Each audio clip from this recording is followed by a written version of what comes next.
Hello viewers, இன்னைக்கு நம்ம சேனல்ல அடுத்த குட்டி ஸ்டோரி நம்பர் 4 என்னன்னு சொல்லி பார்த்தீங்கன்னா, the king elephant and the mice. இதில் யாரெல்லாம் இன்வால்வ் ஆக போகிறாங்க அந்த ஸ்டோரியில்னு பார்த்தீங்கன்னா, ஒரு யானை கூட்டமும் அதோட ஒரு சுண்டெலி கூட்டமும் தாங்க வர போகிறாங்க. ஆரம்பிக்கலாமா? இப்போ பார்த்தீங்கன்னா யானை கூட்டம் ஒன்று என்ன பண்ணுதுன்னா, மலை அடிவாரத்தில் வாழ்ந்து வராங்கங்க. அந்த மலை அடிவாரத்தில் இருக்கப்ப அவங்க என்ன பண்ணுவாங்கன்னா, அப்பப்போ போய் ஒரு விருந்து மாதிரி ஃபாரஸ்ட்டில் வச்சுட்டு அங்கே ஒரு ஆத்தங்கரை ஓரமாக போய் எல்லாரும் தண்ணியெல்லாம் குடிச்சிட்டு அந்த ஆற்றுல வந்து டான்ஸ் ஆடி பாட்டு பாடி செம்மையாக என்ஜாய் பண்ணுவாங்க. ஒரு சம்மர் சீசனில் என்ன ஆச்சுன்னு சொல்லி பார்த்தீங்கன்னா, அந்த ஆற்றுல இருந்த தண்ணியெல்லாம் காஞ்சு போயிடுச்சுங்க. அங்கே சுத்தமாக தண்ணியே இல்லை, குளிக்கிறதுக்கோ இல்லை குடிக்கிறதுக்கோ எதுக்குமே தண்ணியே சுத்தமாக இல்லைங்க. அந்த நேரத்தில் தான் இந்த யானை கூட்டத்தில் எல்லாருமே என்ன யோசிச்சாங்கன்னா, இனிமேல் நம்ம எங்கே போய் இந்த மாதிரி என்ஜாய் பண்ணுறது? ஏன்னா இவங்க எப்போவுமே என்ன பண்ணுவாங்கன்னா, அடிக்கடி போய் தண்ணியில் செமையாக ஆடிட்டு ஜாலியாக என்ஜாய் பண்ணிட்டு வர கூட்டங்க.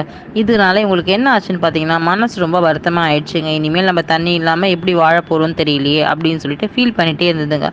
அப்போ தான் அந்த யானை கூட்டத்தோட தலைவன் என்ன சொன்னாங்கன்னா, ராஜாவான யானை, நீங்கள் எல்லாம் கவலைப்படாதீங்க, தண்ணி இல்லைன்னா ஒன்றும் பிரச்சனை கிடையாது. நம்ம என்ன பண்ணலான்னா வேற ஒரு இடத்துக்கு போகலாம். நான் வந்து கேள்விப்பட்டிருக்கேன், அந்த மவுண்டெயினுக்கு பின்பக்கமாக ஒரு ஏரி இருக்குன்னு சொல்லி கேள்விப்பட்டிருக்கேன். ஸோ நம்ம என்ன பண்ணலான்னா, நம்ம எல்லாரும் அங்கே போய் செம்மையாக என்ஜாய் பண்ணிட்டு வரலாம். அங்கே தண்ணி வற்றவே வற்றாது, நிறைய பேர் சொல்லி நான் கேள்விப்பட்டிருக்கேன் அப்படின்னு சொல்லிட்டு இந்த ராஜா யாராவது சொல்லிச்சுங்க.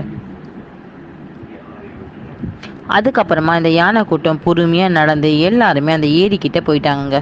ஏரிக்கிட்ட போனதுக்கப்புறமா அந்த தண்ணியை பார்த்தோன்னா எல்லா யானைக்கும் செம்ம ஜாலிங்க. எல்லாருமே செம்ம என்ஜாய்மெண்ட்டோட த்ரில்லோட செம்மையாக தண்ணியில் போய் ஆட ஆரம்பித்தாங்க. இவங்களோட சந்தோஷத்தில் அவங்க என்ன எதிர்பார்க்கல அப்படின்னு பார்த்தீங்கன்னா, அவங்க போய் ஆட்டம் போட ஆரம்பித்தோன்னே அந்த சின்ன சின்ன கிரியேச்சர்ஸ் இருக்கும் பார்த்தீங்களா, அதாவது சுண்டெலி, வேற என்ன, ஆமை, மீன், தவளை, இது எல்லாமே அந்த தண்ணிக்குள்ளே இருக்கும்ல, அதை பற்றி இவங்க யோசிக்காமல் செம ஆட்டம் போட்டதில் எல்லாத்தையும் மிதிச்சிட்டாங்க. மிதிச்சதில் என்ன ஆயிடுச்சுன்னா, பாதி சுண்டெலி, மீன், ஆமை, தவளை எல்லாமே நசுங்கி போயிடுச்சுங்க. இதில் கொஞ்சமான சுண்டெலி மட்டும் என்ன பண்ணுச்சுன்னா தப்பிச்சு உயிர் பொழிச்சு அந்த ஏரி ஓரத்துக்கு எல்லாமே வந்துட்டாங்க. இதனால என்ன ஆச்சுன்னு சொல்லி பார்த்தீங்கன்னா, அந்த உயிர் பொழிச்ச சுண்டெலிங்க கொஞ்சம் பேர் இருக்காங்கல்ல, அவங்க எல்லாம் வந்து இந்த எலிஃபென்ட்லேயே ராஜாவான எலிஃபென்ட் இருக்காங்கல்ல, அவங்க கிட்ட வந்து சொன்னாங்க, ராஜா நீங்கள் எல்லாருமே இங்கே வந்தீங்க, வந்து இந்த ஏரியில் என்ஜாய் பண்ணீங்க. ஆனால் நீங்களாம் என்ஜாய் பண்ணுற நேரத்தில் எங்களை மாதிரி சின்ன சின்ன கிரியேச்சர்ஸ் எல்லாம் மிதித்து சாகடிச்சிட்டிங்க நிறைய பேரை. அதனால் நீங்கள் தப்பாக நினைக்கலன்னா இந்த ஏரியிலேருந்து வேறு இடத்துக்கு போய் நீங்கள் இந்த மாதிரி சந்தோஷமாக இருக்க முடியுமா? நீங்கள் வந்ததுனால எங்களோட வாழ்வாதாரம் கெட்டு போச்சு அப்படின்னு சொல்லி கேட்டுச்சுங்க. நம்ம ராஜாவான யானை பார்த்திங்கன்னா ரொம்ப கனிவான, அன்பான, பண்பான யானைங்க. ஸோ அதுக்கு என்ன ஆயிடுச்சுன்னா, ஐயோ நம்மளால் சில உயிரினங்கள் அழிஞ்சு போயிடுச்சு, அதனால் நம்ம தப்பு பண்ணிட்டோமோன்னு நினச்சி அதுக்கு ஒத்துக்கிறேன்னு சொல்லிட்டு சாரியும் கேட்டுச்சுங்க. நாங்கள் வேறொரு பக்கமாக இருக்க ஏரிக்கு நாங்கள் போய்க்கிறோம், நீங்கள் இனிமேல் பயப்படாதீங்க அப்படின்னு சொல்லிடுச்சுங்க. உடனே அந்த சின்ன சுண்டலி என்ன பண்ணுச்சான், யானைக்கு நன்றி சொல்லிட்டு ஒரு ப்ராமிஸும் பண்ணிச்சாங்க. நீங்கள் கவலைப்படாதீங்க யானையாரே, நான் வந்து கண்டிப்பாக உங்களுக்கு ஏதாவது ஒரு ஹெல்ப் ஃப்யூச்சரில் பண்ணுவேன் அப்படின்னு சொல்லிச்சாங்க.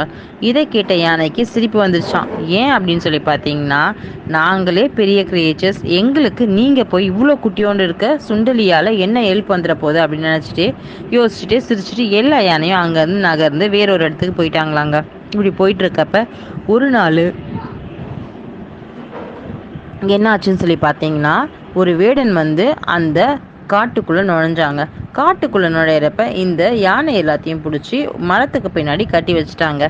கட்டி வச்சுட்டு அவன் என்ன சொல்லிட்டு போனான்னா, கொஞ்ச நேரம் கழித்து வந்து நான் உங்களை என்ன பண்ண போகிறேன்னா ஊருக்கு கொண்டு போய் உங்களை வித்துட போகிறேன் அப்படின்னு சொல்லியிருந்தாங்க. இதை கேட்டோன்னே யானைங்களுக்கு ரொம்ப பயமாயிடுச்சுங்க. அந்த நாள் நைட் அன்னைக்கு அந்த பக்கமாக வந்த சுண்டலிங்க இந்த விஷயத்தை தெரிஞ்சுட்டு அந்த பக்கமாக வந்துச்சுங்க.